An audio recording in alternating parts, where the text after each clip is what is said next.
Čarobna dežela Škrata Kranjčka.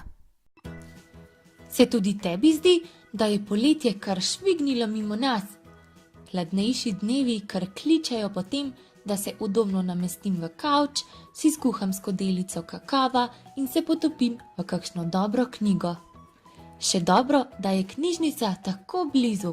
Pridi, greva pogledat.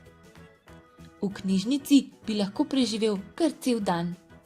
Toliko zanimivih knjig in skritih kotičkov, kamor se udobno namestim in se potopim v pravljični svet knjižnih junakov. Si vedel, da knjižnici rečejo tudi dnevna soba mesta? V njej lahko poslušaš glasbo, gledaš filme, bereš časopise in brskaš po spletu. V knjižnici tudi jaz zelo rad preživljam svoje popoldneve, predvsem ob četrtkih, ko se odvija ustvarjalna delavnica Čarobni prsti.